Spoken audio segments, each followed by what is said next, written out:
দাম অনেক বেশি যাচ্ছে, দেখা যাক না, আমরাও মূলাচ্ছি। একটা ছাগল যেটা 16 কেজি হবে, কাস্টমার দাম বলতেছে 10,000 11,000। চট্টগ্রাম মহানগরীর সবচেয়ে বড় গরুর বাজার এটি।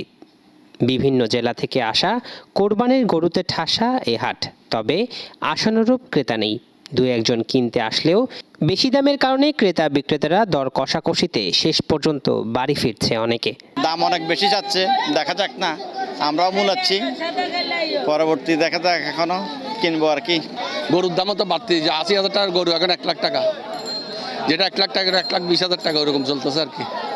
মোটামুটি বাজেট বেচা বেশি খারাপ, তুলনামূলক অনেক দাম বেশি। কতবার মনে করেন এই গরু বিক্রি হয়েছে আপনার 2,80,000 থেকে মনে করেন 3 লক্ষ টাকা, এবার এই গরু নেওয়া হয়েছে আপনার 3.5 লক্ষ টাকা দিয়ে। বিক্রেতারা বলছে দাম কম, তবুও এখন পর্যন্ত ক্রেতার চেয়ে দর্শনার্থীর সংখ্যায় বেশি সাগরিকা এই হাটে। তবে কোরবানি উপলক্ষে পশু কেনাকাটা সবার আকর্ষণ ও চাহিদা গরুর প্রতি বেশি থাকলেও এই বাজারে দেখা গেল ভিন্ন চিত্র। গরু ছেড়ে ভিড় করছে ছাগলের দরদামে।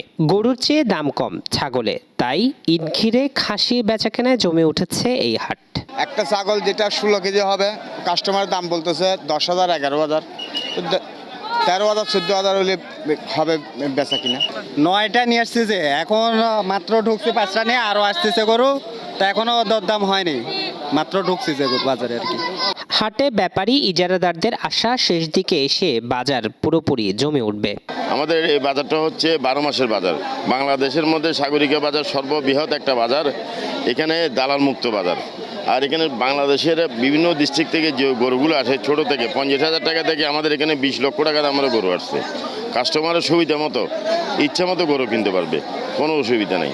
এবছর চট্টগ্রামে 8,85,000 পশু কোরবানি হবে। এর মধ্যে প্রায় 6 লাখ গরু মহিষ ও 2.5 লাখ ছাগল ও ভেড়া। জুলকার নাইন, দৈনিক আজাদী।